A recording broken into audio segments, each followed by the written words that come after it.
Good evening tonight, Tina. Hi, good evening, Ryan. Yep. So you're a business coach. What is a business coach? Well, a business coach is someone who works with you on your team to have you really be a mirror. When you're working inside of a business, especially being an entrepreneur, and I work with a lot of people who own their own businesses and do the majority of work all on their own, you can kind of get stuck in your head. So a business coach is really someone who has, well, I think they should have, real world business experience, who is a great listener and who can reflect back to you what you're missing, what you might not be able to see inside of your own head when you can't see the forest for the trees. And so a business coach is also someone who not only provides listening, who makes you see you as more than you see yourself, and is also someone who helps you work through your goals so that your dreams actually become reality, Okay. in a nutshell. Do even professionals have business coaches, would you say?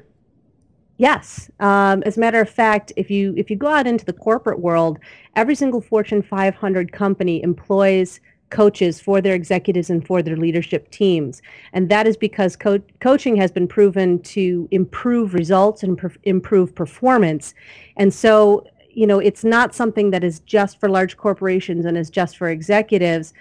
It's becoming more and more popular, as it should be, that smaller businesses, entrepreneurs now have coaches of different kinds, whether it's a business coach or there are people who specialize in things like wellness coaching or certain areas of life coaching.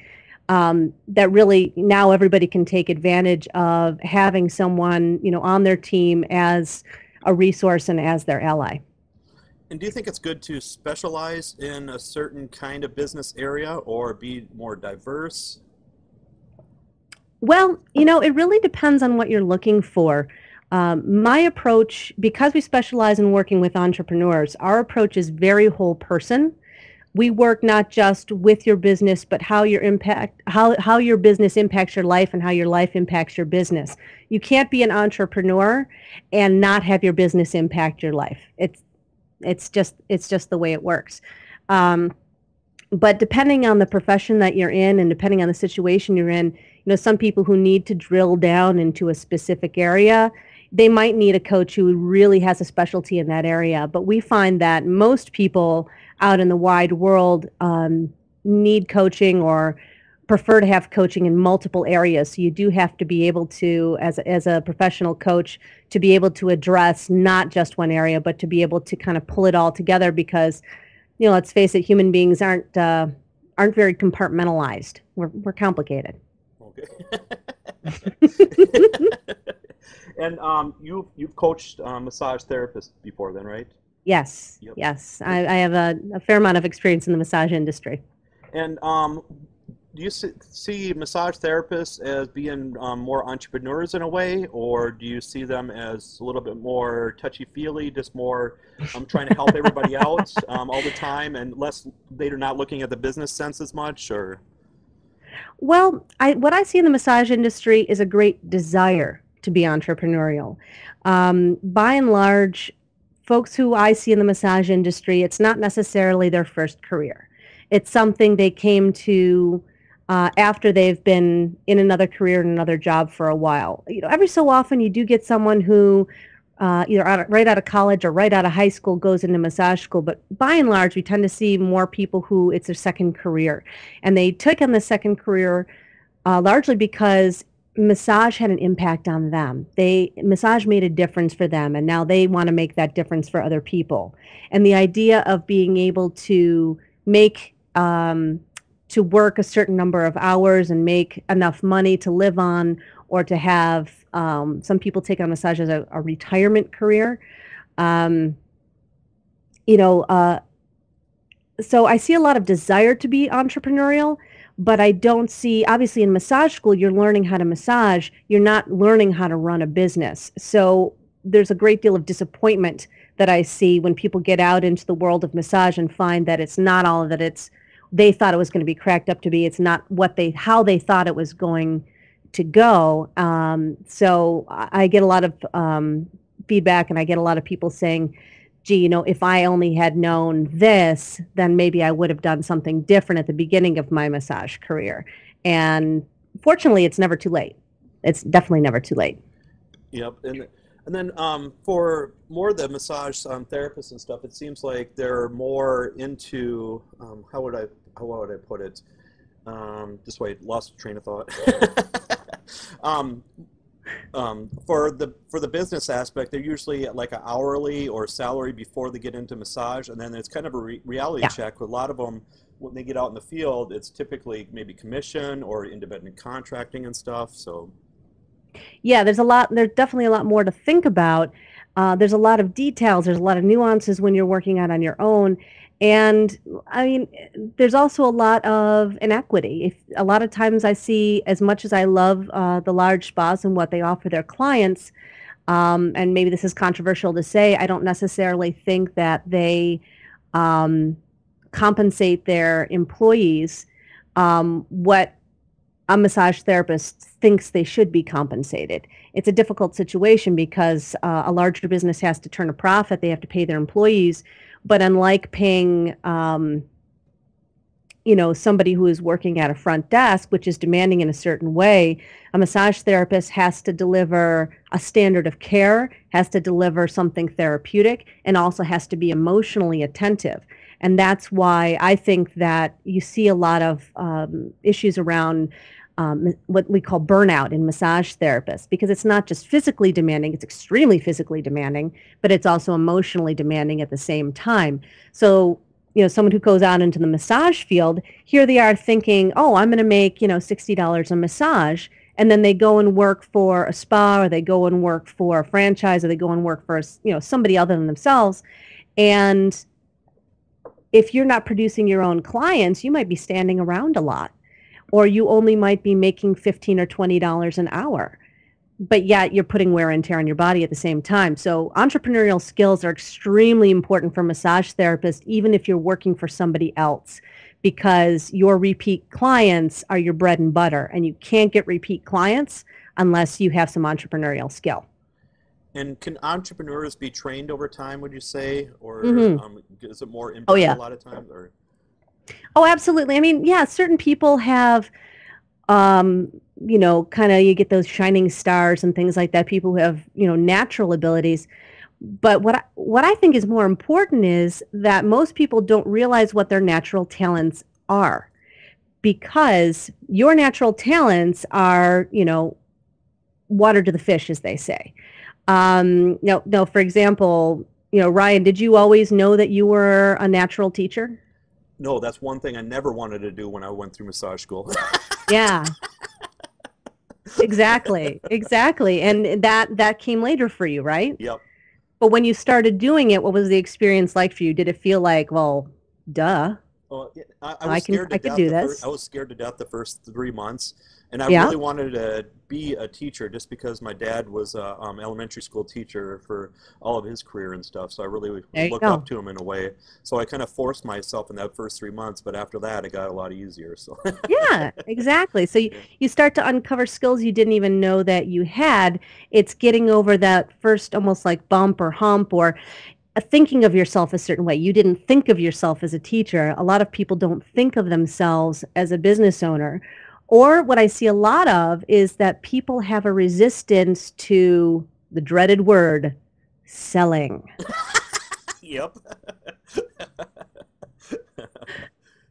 Yeah, and that's what I most in terms of people who don't view themselves as natural entrepreneurs. That tends to be the biggest thing to have them get past. That you don't have to be, in order to be a successful entrepreneur, you don't have to act like the classic used car salesman. It has nothing to do with sales. yep. Absolutely nothing. And then also when I was in massage school, I never wanted to own my own business. I slept through business class, and I hope your students aren't watching. no. Yeah, it is. It was definitely an eye opener. But luckily, when I had my clinic, I opened it up with another massage therapist, Hmm. and she was a cosmetologist for over 20 years, so she had that knowledge. So Yeah, luckily, I learned a exactly. lot from her during that time, and so it saved me. Otherwise, I would have failed right away. Then, You still there? Yeah, and yeah, I'm still Okay, here. okay. And mentoring is extremely important. I always encourage people, and it doesn't matter how old you are. It has actually more to do with experience than it does with age. So seeking out, mentoring, and that's one of the reasons that we really emphasize the community aspect and the group aspect of working with other people. It's not just a coach working with a client. There's a whole community of entrepreneurs who are kind of backing each other up, acting as resources, participating in the conversation, and that allows people to get multiple points of view, multiple um, resources to what they're looking for, and get some kind of mentoring, peer mentoring, or mentoring from people in the industry, whatever industry it might be, to who have more experience. So you got to have a team. Yep. You got to have a team of people. And how did you come up with the term Evergreen experiment? Oh, that's geez. The Evergreen experiment. This is going back a ways. Years ago, I I've belonged to a number of groups and started a number of groups over the course of years, of small groups of entrepreneurs who wanted to support each other in getting a project started. And one of these groups that really made some headway, we all made a lot of headway in the projects we were working on at the time, because I've owned a number of businesses or been part owner in a number of businesses. We came up with the name Evergreen because for two reasons. One, it's always something that's new, it's always something that's growing, and it's always something that is very durable. But also in the marketing world, if you call something an evergreen product, that is a product you can pull out at any time, anywhere, and it will be successful. So something that is evergreen is always going to be fresh, it's always going to be growing, and it's always going to be successful. Where the experiment part comes in is that if you have the point of view in the world that your life and your endeavors are an experiment, then that gives you a lot more freedom to play. It gives you a lot more freedom to explore, rather than to get stuck in one thing and say, oh, I can't ever fail. I can't ever fail. It's always going to be a certain way. So we really train people to take what they think is failure and to turn it on its head, so it becomes just as valuable, if not more valuable, than the success. So we like to experiment. Okay.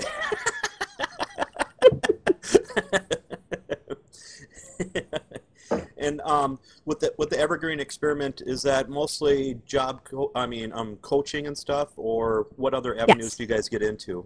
Now, well, the Evergreen experiment is a coaching endeavor. Our entire mission is to cause 10,000 thriving businesses by the year 2020. So that really runs the gamut. Small business is what drives the world economy. Certainly there's a lot of lobbyists and a lot of, big business that, has an impact on how laws get made and regulations and things like that. But really and truly, it is small business that runs the world economy and that drives the world economy. And we figure that if we cause 10,000 businesses to thrive by the year 2020, then literally we can have a multi-billion-dollar impact on the world economy. And that is what gets me out of bed every morning. Our approach is all coaching, but it's a very specific process. And we have literally the world's only capable process for coaching, which means that we can offer people who go through our coaching program guaranteed results, or, we literally will give you 200% back of what you put into it. Wow. Yeah. That's unheard of. Yeah. Yeah. Well, it's the kind of thing where we're putting our butt on the line because you're putting your butt on the line. If you're willing to make the kind of commitment and go through this kind of a coaching program, if you're taking the coaching and you're not getting the results, we're not doing our job. If we're coaching you and you're not taking the coaching, that's an entirely different matter. We'll talk. But, if you've got to have a process, you've got to have a set of tools, you've got to have a system that works for people and that works in every situation. And that's really what we've developed. So, we've got to put ourselves and we've got to put our integrity and we've got to put our butt on the line and say, okay, this is what we're responsible for. And so that's what you can count on us for. You can count on us for a process that works. Do you believe in group coaching at all? Yes, 99% of what we do is group coaching. Okay. Our process is all done with small groups of entrepreneurs. So just basically the background is it's a 6-month coaching program is what we specialize in. That's our core program. That's our flagship program. So, and that is a group of 4 to 6 entrepreneurs who get together on the phone on a coaching call for 2 hours every week. So it's a 2-hour commitment every week plus whatever, time you put into it on your own. And the reason we do it that way, a couple of different reasons is, one, you're building a community for yourself. You're building your own mastermind group. You're building, almost a virtual board of directors for yourself inside of that group. So they become these very tight knit communities of people who are like-minded, who are all up to the same thing. So, and another nice thing is because it's done on the phone, there's a couple of nice things that happen. One, you never ever get triggered by somebody's facial expression. And if you don't think that's important, it really is. It really is. I mean, you've been married a long time, Ryan. So have I. And that one weird look from your spouse, and you're going, "What? What did I do? What happened? What happened?" All it takes is an eyebrow, right?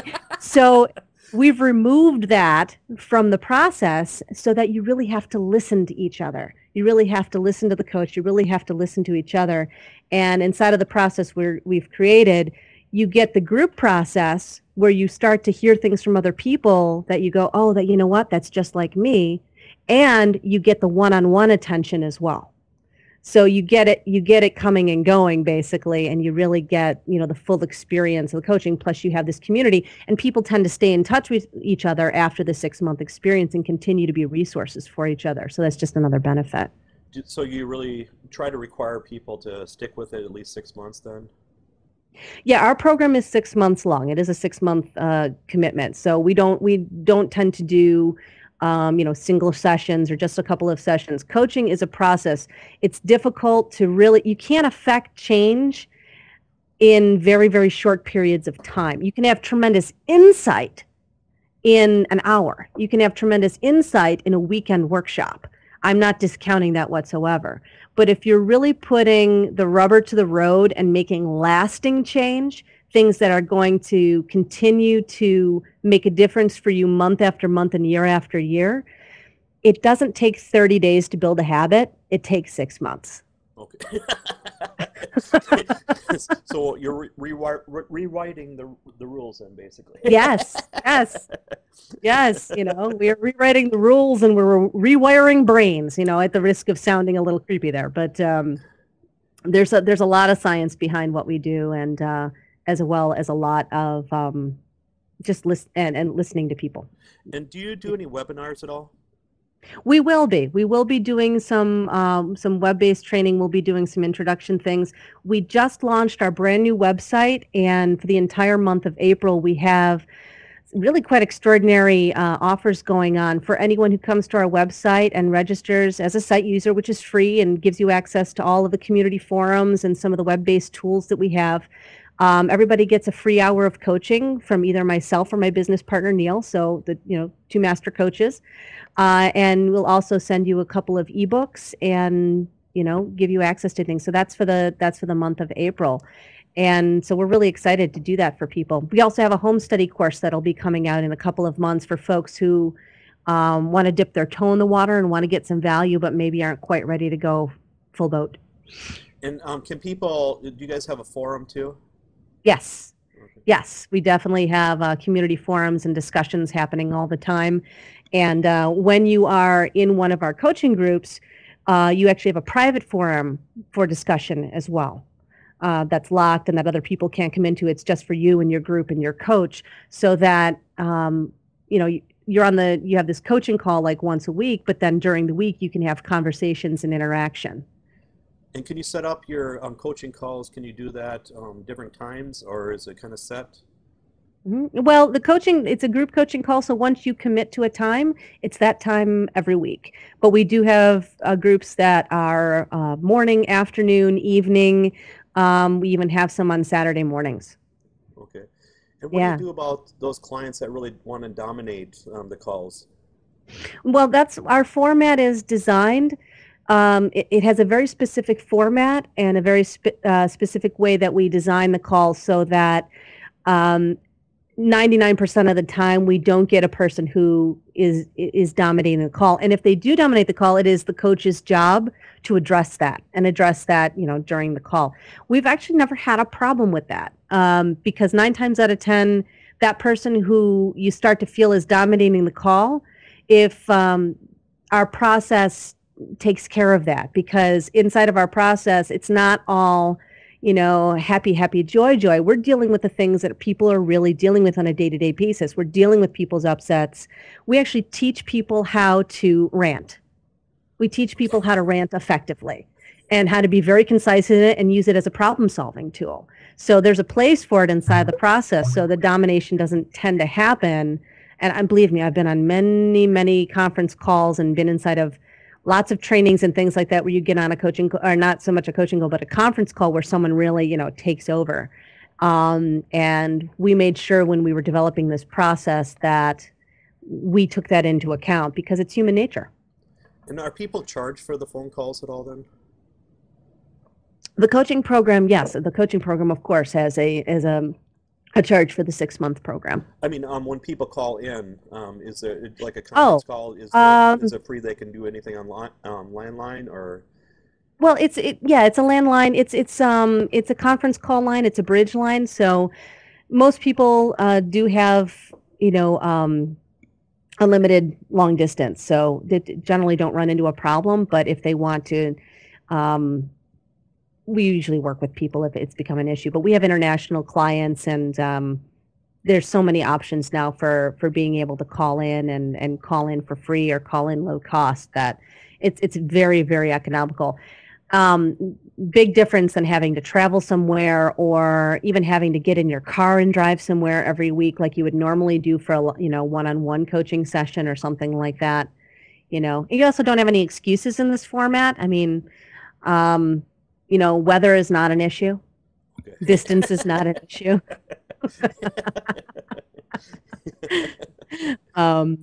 Children are sometimes an issue. Having children myself, sometimes you have to manage your time, but managing your time is part of what you also get out of the coaching. Yeah. So a lot of times, what stops you is that's where you have the breakthrough. And with the whole coaching process, what are some reasons why people do not want to do coaching? Well, there are definitely some reasons why people say they don't want to do coaching. A lot of people, some people will say, "Well, I don't need it. That I'm just fine the way I am," and some people would say have a concern about the cost of the coaching, which is one of the reasons we put it into the group format, so we could provide the service, the kind of coaching that Fortune 500 companies get, but make it affordable for entrepreneurs. So that's one of the reasons we do it. But cost does come up as an issue for some people. Time is another one. It's really, if you want, okay. So one of my mentors said to me one time, "Tina, if you're going to change your life, you're going to need to change your life." And that sounds like a silly statement at first, but if you really think about it, a lot of times what stops people from changing their life is being willing to change their life. So it's a bit of a catch-22. So, committing to a coaching program or any kind of personal or professional development, making the commitment is the first step in having that breakthrough to change. But you have to be coachable. If you're not willing, and this is another reason why someone would not want to get coaching. This is also a reason where, sometimes I haven't had this situation, fortunately, but there are some times when coaches have to decline to work with a client because that client is not ready for coaching. They may not be in a place where they are coachable, and that's fine too. I mean, there are for everything there is a season, as they say. Yep. And a question I wanted to ask is, what if your client has, let's say, a bachelor's or master's in business? Do you think it's harder to train them because they're sometimes stuck in their ways? Or no, I mean it depends on their attitude. Some people are completely willing to say, yeah, I've got these credentials, but this is the real world, and I'm coming to you to hear what I need, to hear what I need to hear. And then there's some people who get really sanctimonious about their credentials. I'm an academic myself. I spent a lot of time, getting my master's degree and working in the university system, teaching in colleges, things like that. So I'll be the first person to tell you I'm very proud of my paper. And so, but someone who's got an MBA or something like that, no, it really depends on their personal attitude and what that means to them. I've worked with people who have doctorates and who are extremely humble, and very, very coachable. It's all depends on your attitude. What is your biggest success story? Oh, geez, my biggest one. I've got a couple that I'll just shoot off a couple to you. I had a former vice president of Sun Life, which is a very large computer company, who had taken early retirement for the downsizing of his company, and found himself in a position where he had to go back to work, and he had some investments and he had some projects, but he thought he was going to retire in about 6 years. But that's 6 years from today. And he finished our program and retired last November. What? So he accelerated his retirement enormously, and he is now paying it forward and starting to train other people and doing some of the things that he did to create financial success and create teams and things like that. So he's one of my favorite ones. Another one would be the NIADA Institute of Massage, who I continue to work with. And after the owner went through our program, he quadrupled his business in the next year and is still continuing to do that. It's on track to do that again, basically.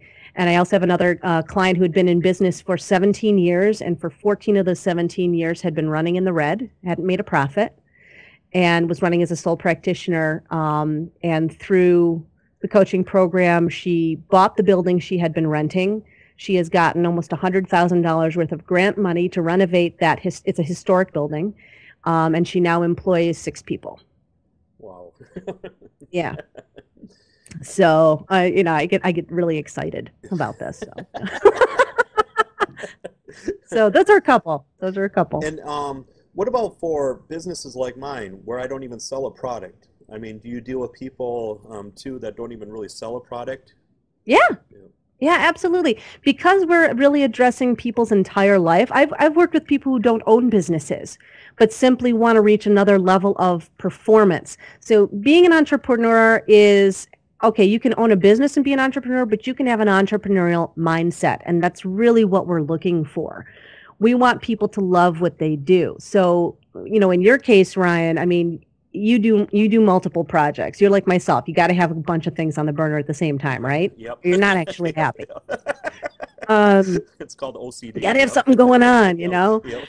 And quite honestly, most entrepreneurs, we're a little ADHD or we're a little OCD, one of the two. So we like to have things going on. I actually call it ADDDDD. Yeah. Yeah.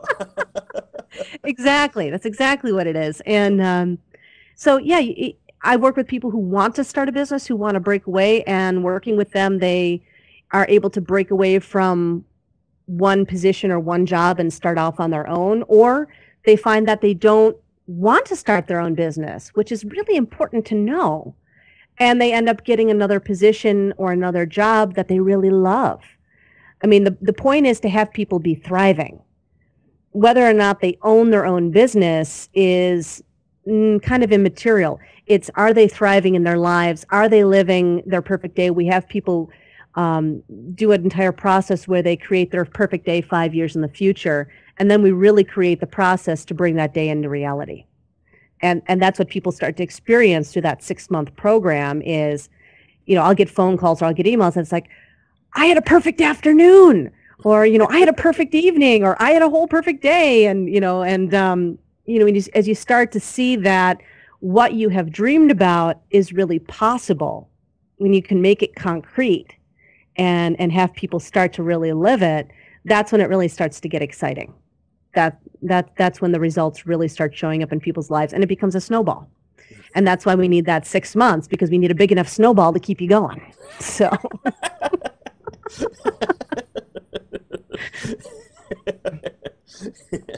And what do you see? it's a snowball effect you want. Yeah. Yes.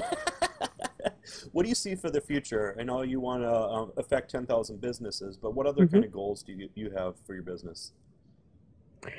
For the Evergreen experiment itself, I mean, really, we're looking to have a global impact. We're looking to, well, one of the important things about, we cannot do this on our own. Myself and my business partner Neil, you know, we're the basis of this. We've created this, but we are also training additional coaches. So graduates of our program, if they've demonstrated a particular mastery over the work, and they're getting results, they become eligible to become coaches themselves. And we have a training process to go through that. So it's something that people can take on as an additional income stream, as an additional set of training. We're not going to be able to affect 10,000 businesses with just the two of us. We know that. So the idea is to, bring more people on board, create a larger team, and, get people out there and doing what they love and paying it forward. Very similar to what massage therapists often describe to me that they've experienced with their, I received a massage when I was in a car accident and I was so blown away by it. I needed to become a massage therapist. Well, that happens with us too. They go through a process and they're like, this is amazing. I want to, show other people how to do that. So I have a couple of people who are already trained, and some people who are currently going through some training to become a coach. Okay. And with that, what kind of problems have you had along the way when you first started up at your business? Problems along the way. You know what? Patience. Patience. For me, one of my biggest challenges is that it's not already done. I want everything to be done already. And being flexible enough and being creative enough to allow myself to go through the process without getting an ulcer is a challenge. Especially when you're building an enterprise like this that has, a large size and scope. We're working, we've got a marketing team, we're training people, we're developing content, we're, kind of out in the world doing things, and we're also testing our work and, and making sure that, we're providing what we say we're providing. Patience is the biggest thing, and waiting for the right people. It's very easy to meet somebody and you think, wow, I could work with them. Okay, they're here, let's do it, without having a deep enough relationship with that person to know if it's really going to work out. I mean, relationships in business, just like in personal relationships, you can't always know if they're going to work out. But being patient and building the relationships in business is doubly important, because you can end up tying yourself to organizations or resources, and it ends up costing you time and money in the long run if you weren't patient to begin with. And I see that happen a lot with entrepreneurs building their websites. People often take the inexpensive way out with their websites and they get burned. It happens a lot. So, especially in that world, a lot of times you do get what you pay for. Yep. Yep. And what is your? And you're on the internet a lot, Ryan, so I know you know what I'm talking about. So. Exactly. Yeah. And what is your main clientele? What are most of your clients? Are they more in the health field, or more selling products, or? It's across the board. It's seriously across the board. What I will say tends to be a common thread is that they tend to be people who have some business experience. I do have a certain group that is, people who are startup. But by and large, it's people who have been entrepreneurs for a while and want to hit another level. Want to say, I'm just getting by. I really want to thrive. I've been doing this for a long time. I'm working too hard. There's got to be a better way. That's who I tend to have. And those people, it tends to be businesses with, we do get some larger businesses, but we get a lot of sole practitioners, and we get a lot of people who have, say, 10 employees or less.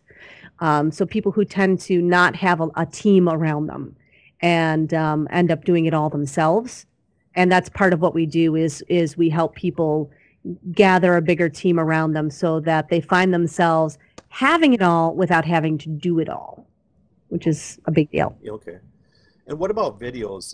Do you recommend clients to make videos to promote their business? Well, you know what? I learned a lot about video from you. Okay. So giving credit where credit is due. I remember when I first started seeing you work, and I thought, wow, this is the only guy in the massage industry that has figured out how to make an income by giving stuff away for free. I got to talk to him. And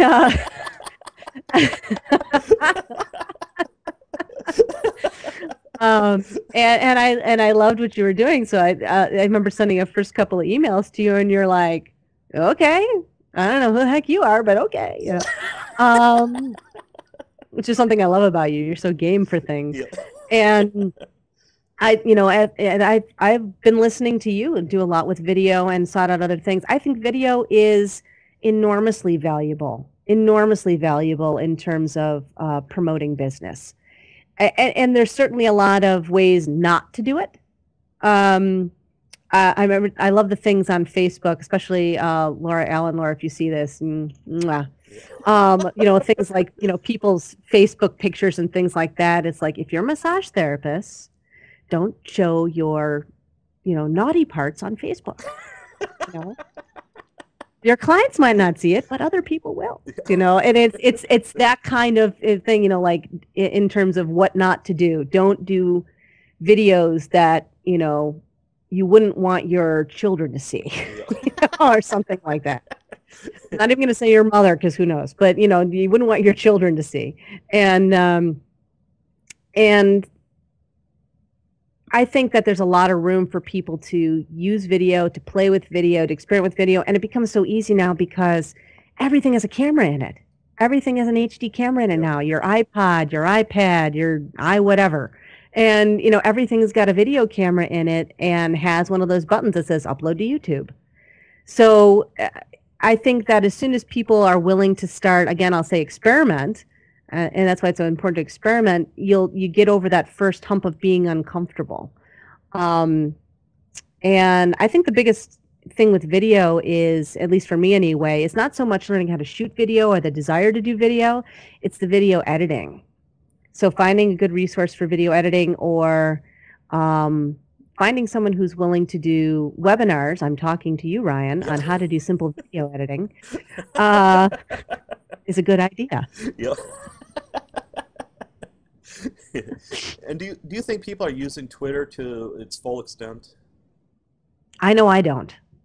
I'm just old enough to find Twitter annoying. I still like to think that I have a little bit more of an attention span than Twitter really allows me to have.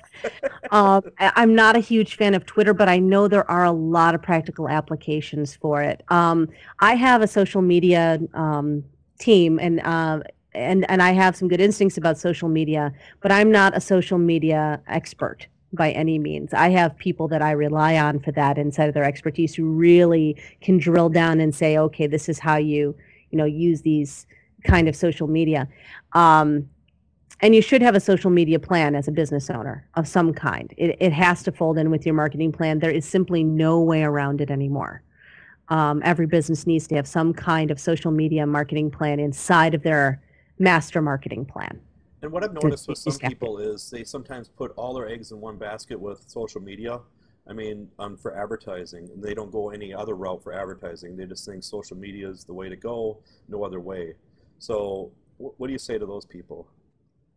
I'm actually curious what you found most effective. With myself, most effective, yes, social media definitely, but just keep putting content out there, and eventually people are going to start grabbing it. So the thing is, in the beginning, I made all my content for my students, and then I just put it up on the web Yeah, just to make it a little bit more accessible for them so they could watch it whenever they wanted. But then the community actually found out about it and they started adapting it then. So again, that's cool. and I know I was frustrated with my students because sometimes if they didn't show up, they'd expect me to go over those techniques or whatever. So I just said, heck with it. I'm going to make videos of it and show you, and this is what I'm going to do. So I give them the link and there go. Yeah, exactly.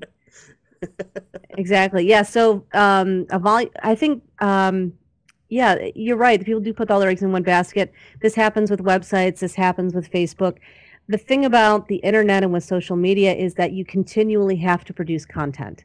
Whether you're doing a blog, whether you're doing video, whether you have a website, you have to have content, new content out there on a very regular basis. And the other thing is that the internet changes so fast, especially some of you out there may have heard the term SEO, that Yep. stands for search engine optimization. Search engine optimization changes a great deal. So working with a specialist who keeps up on those kind of things, it's kind of like having an accountant. I can't keep up with the tax laws. I need an accountant. So, I can't keep up with the way the internet works, so I need a specialist in that area as well. So, if you're looking for a social media expert, you want to look for someone like you would look for an accountant. You want someone who you can have a long-term relationship with, who you can count on, and who is reliable and trustworthy and has a great reputation and has a track record of producing results. You have to look at the results that they've produced. Um, there's a lot of things out there that sound good, but if they can't point to results, there's other people. Yeah, you're so true about the regular content on a regular basis Yeah. because so many people, you think they died or something happened to them because you haven't seen anything from them in quite a while. And even with actors and actresses too, I mean, or singers, you Yeah, haven't heard from them in a while and it's just like, where are they at? I mean, you got to constantly stay out in the limelight as much as possible, exactly. so. I'm probably dating myself, but I just read, Debbie Gibson and Tiffany are now doing sci-fi horror movies. And I thought, wow, I wondered think what happened to them. I think we're So, alone now. yeah. Oh, yes. One of these days, karaoke is going to happen at one of these massage conferences, and all hell's going to break Yeah. loose.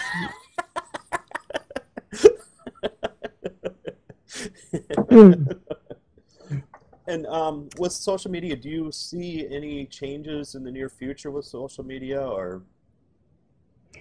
Um, you know what? I don't know that I could really answer that accurately. That is exactly the kind of question that I rely on my marketing team for. To be able to keep up on that kind of thing. What I do see more of a trend towards right now is it's funny because everyone has been concerned that the internet and the use of mobile devices is going to kill communication. I don't think it's killing communication, but I do think it is shifting the way that people communicate. I mean, we already know it's shifted the way people communicate. You know, um, you know, even my parents do a little bit of texting these days. Um, but at the same time, I think that it's kind of coming full circle. The internet went from being very salesy, and when I say that, I do mean in the used car salesman sense. And then people got very sensitive to it. So now marketing on the internet, social media marketing is all about relationships again. So now we've kind of come full circle, and now it's all about building relationships. So um, there are more conversations going on. That's why Facebook, I think, took off, is because people do have this need to connect, even if it is online. I mean, I can't even tell you how many people that I've caught up with that I hadn't seen in 10 or 15 years or longer, just through something like Facebook. There's no reason that that can't happen with business as well. I've had some amazing conversations, met some amazing contacts um, just through contacts on Facebook and having conversations with people. Yep.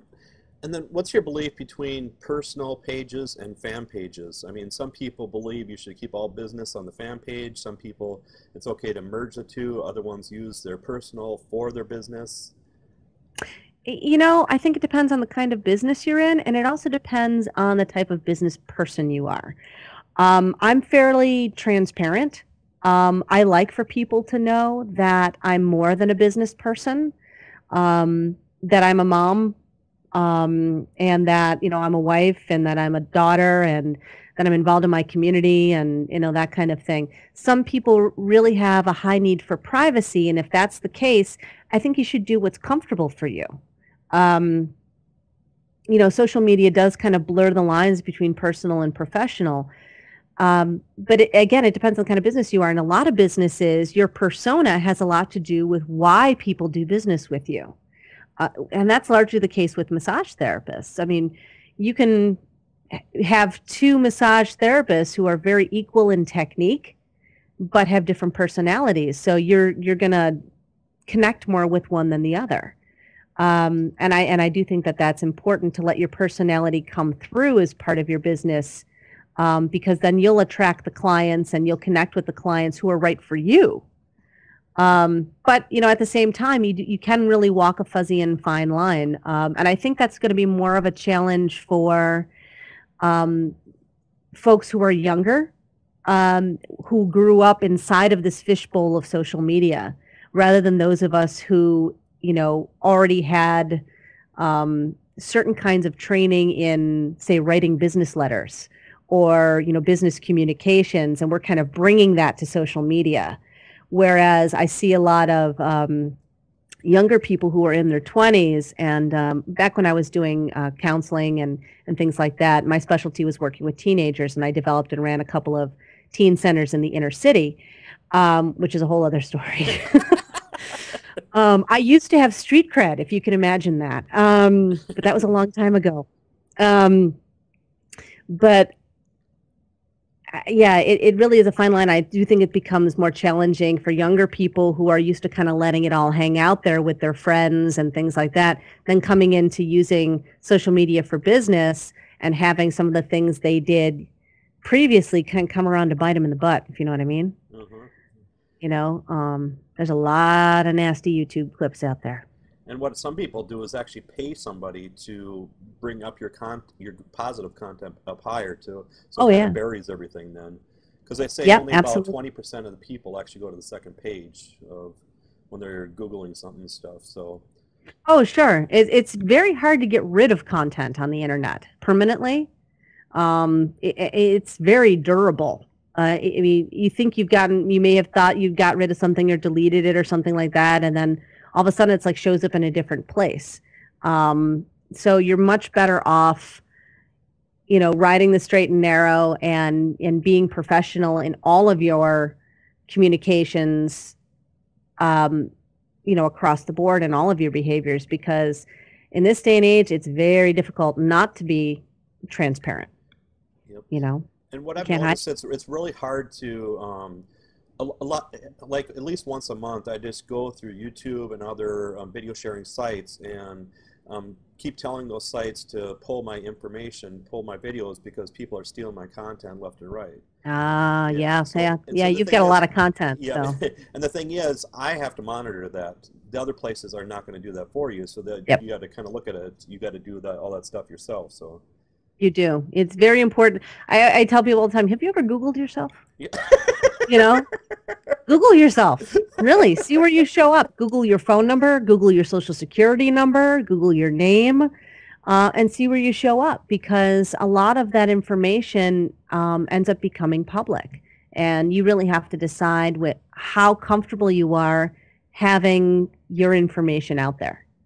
And it's a little bit of you have to stay on top of it. You do have to stay on top of it.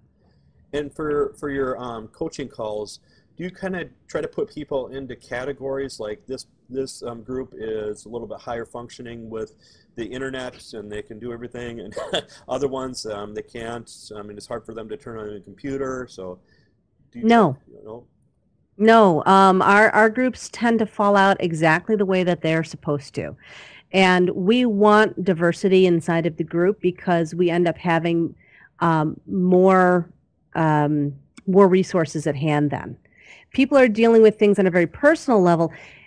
we're not, this is not, so the difference between teaching and coaching, I'm going to use a Tiger Woods analogy, okay? Yep. So Tiger Who's set he? aside Yeah. everything and everybody, okay. See, we haven't heard But I'm going to use a of him in Tiger, a long time either. So. no, we haven't. He's laying low, which Yep. is exactly what he probably should be doing right now. But let me give you an example.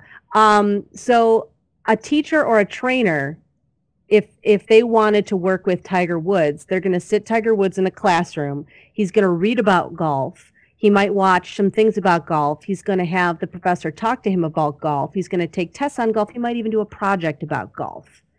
All right. But a coach is going to take Tiger Woods and put him onto a golf course, and he is going to watch him golf. And he is going to look at the way he golfs, and he's going to say, have you considered changing this? Okay, shift your hips this way. Let's try that. Okay, now follow through with your shoulders here. All right. All right, now take a look at the golf course. What do you see? You know, that's the difference between teaching and training and coaching. Coaching is very results oriented. It's very much on the court. It's on the field. And that's where you draw a lot of analogies to sports coaching, because there are some very, very strong parallels there.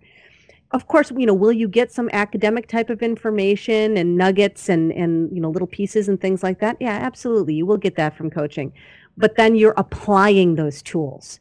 This is applied knowledge. And so we don't get on the phone and talk at people for 2 hours. I know I'm talking a lot here. It might feel like that to you, but I'll just do the yes dear syndrome. Yep. Yes, dear. Yeah. We can't see you nodding, but I can hear you. Yep. But it really is the difference between people saying, okay, well, now what was your experience last week? Okay, where are you going to tweak that? What worked? What didn't work? Okay, what are you going to go out and do this week? And having that process, we call it. We have people, create a plan, create a 5-year vision plan, flesh it out. We go through that whole process with people. And then we always say, every week you're pulling your future toward you. You're in action, pulling your future toward you. And it doesn't have to be these giant, massive actions. It is oftentimes the smallest shifts that make the biggest difference, And Scott Dardanelle just chimed in with the chat if you want to give him any crap or. Feel free to chime in, Scott. Yep. What do you do with older MTs that typically are not social media, not into that? They're not even into the computer at all. Well, honestly, you don't necessarily have to be online to be successful. But so many people think that nowadays, though. That's yeah, frustrating. they do think that. It really depends on the kind of business that you have. If you have a local business, if you've got a shingle hung out in front of your neighborhood business, and let's say, you want to have a steady 20 clients a week, okay? Which, if you're talking about, an older MT, doing 20 clients a week, that's a fair chunk. You're talking about, for a day or something like that. Doing 4 hours of massage a day, that's pretty, rigorous on your body. Especially, if you're doing it as a home-based business or you have a small storefront or something like that. Other kinds of marketing still work. But really what works the best, what is you can always rely on, whether it's online, on the phone, in a business card, doesn't matter, is word of mouth marketing. Your reputation is what is going to bring you clients. And the other thing that is going to bring you clients is asking for clients. And that is where a lot of, I don't care if you're a massage therapist or anybody, a lot of people are afraid to ask for the sale. They're afraid to ask for the referral. And that is something that, really as an entrepreneur, as a business owner, you got to get over. Yep. And then it's something you get to work through. Somebody in the chat says, what do you think is old?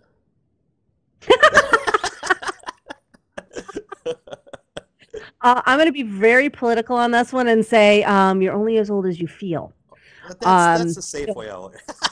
That's the safe way out. And it depends. I know folks who are, in their 30s and incredibly uncomfortable with computers. And then, I've got my mother-in-law who can whip out a spreadsheet with formulas like you would not believe, and she's on Skype and she's on Facebook and, all this other stuff. So, you know, it all depends. And she said, she just commented, said, "Smart woman." So.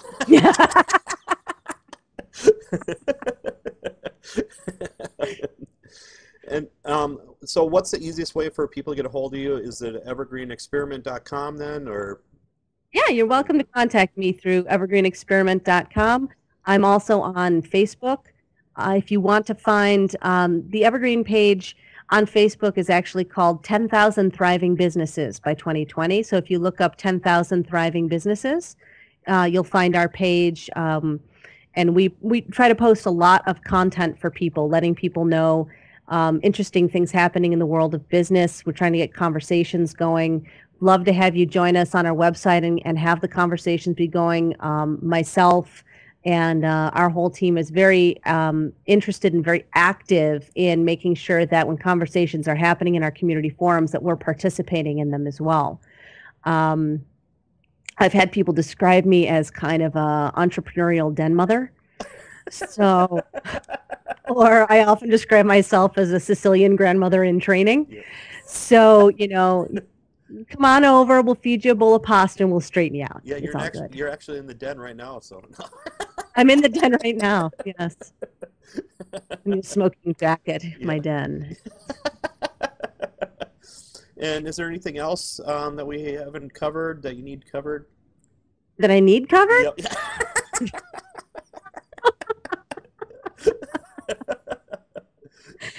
No, oh man, you're gonna get me started. But I'm being very well behaved in this interview. Yes, I'm impressed. I haven't broken out any crazy voices, or I've been very correct. Or massage gang signs or anything. No massage gang signs. You had to bring that up. No. You had to bring that up. In my defense, anyone who sees that massage gang signs video, I'd like to say that I was coerced. Yes, you were bribed. Yep. I was. Didn't take much, but I was coerced. Yep. But I am really looking forward in terms of the massage industry. If anyone is, the American Massage Conference is coming up. I will be there with the NIADA Institute, and really looking forward to that conference. I'm very excited about the format and all the buzz that's been generated about that, and they're great folks to work with. So I'm really looking forward to that conference, and also the World Massage Festival we're going to be at this year as well. So I'm out and about in the massage industry as well, and available to people. So you're welcome to contact me through Facebook or however you like. I think all of my links are on your website, right, Ryan? Yep. And then Yeah. Scott Dartnell said booth H9. That's where you're going to be in. So. Booth H9. And I hear there's a pirate theme in one of the parties coming up, so I'm planning on bringing my piratitude, as Angie Patrick would say. Yep. To that one. I'm looking forward to it. Are you going to wear a mustache or not? No mustache, but we'll do some costuming. I'll got to have the sword and some big earrings or something like that. We'll come up with something. Are you driving there, or are you going to fly? We are going to fly. Yeah, I'm in the Western New York area, Buffalo, New York area, and we're going to fly down to Atlanta. So looking forward to that. So, and you're going to be there as well. I know, doing lots of video. Yep. So I look forward to making trouble with you. We always do. And it'll be live too. So I have trouble. Yay! Yep. We like live trouble. Yep. Definitely. So yeah, you got to love what you do, and that's really the thing. It's like if you're not enjoying what you're doing, if you're not enjoying your life, and I don't mean like for an hour or a day, if you really find that you're feeling a little like your soul's being sucked out of you, take a look at where you want to make a little change in your life. You don't have to take on the world today. You can just take on a piece. just take on a piece and see what you can do today to start to shift things. It might be something as simple as creating a little ritual for yourself every morning where you write down the one thing that you can do that day that's going to make the biggest difference for you. And allowing yourself to focus on that one thing. We can really get lost in the busyness of day-to-day life. I occasionally get overwhelmed just like everybody else. The trick is to have people around you and to have resources and structures around you that are going to help you pull out of that as fast as possible to get you back to your vision, to get you back to seeing what's possible, so that especially for massage therapists, so that they can get on with the business of making a difference in the world, because they make a difference. Touch makes a difference. Yep, exactly. Yeah. Well, thank you very much tonight, Tina, and thank you for everybody that's joined in tonight. So again, just go to www.evergreenexperiment.com. Actually, you know what? If you really want to get a lot of value out of it, go to evergreenexperiment.com/launch for the launch that's just going on for the month of April, and we'll give you an hour of coaching on the house. Okay. Because that's what we're here for. Okay.